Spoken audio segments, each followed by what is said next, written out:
2018 में bank of China को licence देने वाले मोदी इसे कब करेंगे बैन? इस पर टेरर फंडिंग का आरोप भी था। बैन लगाना ही है तो चाइना के दूसरे सबसे बड़े बैंक ऑफ चाइना पर लगाइए।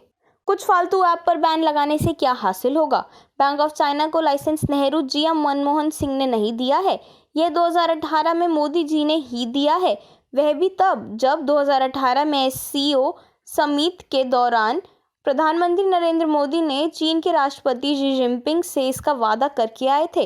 बैंक ऑफ चाइना ने जुलाई 2018 में सिक्योरिटी क्लियरेंस के लिए आवेदन किया था।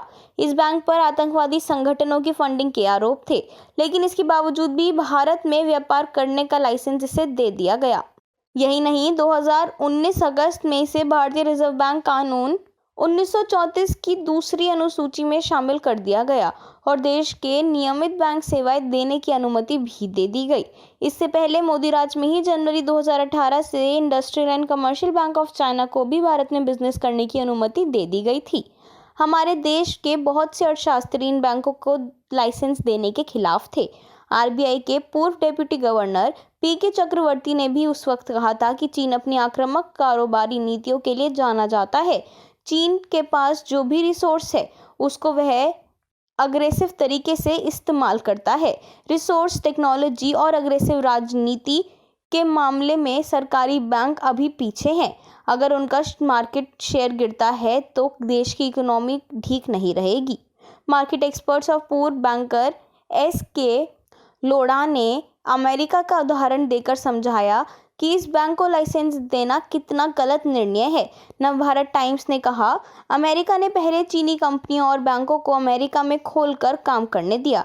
इसका परिणाम यह रहा कि अमेरिका में चीन के कारोबारी और प्रोजेक्ट छा गए।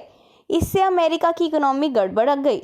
चीन के कारोबारियों के साथ एक खास बात यह है कि वो विदेश में कारोबार करते हैं, पैसा कमाते हैं और इन्वेस्टमेंट अपने देश में ज़्यादा करते हैं।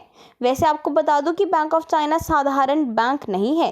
बैंक ऑफ चाइना यानी SBP चीन सरकार द्वारा चलाई जा रही इन्वेस्टमेंट कंपनी चाइना सेंट्रल हुइजिन के अधीन काम करती है।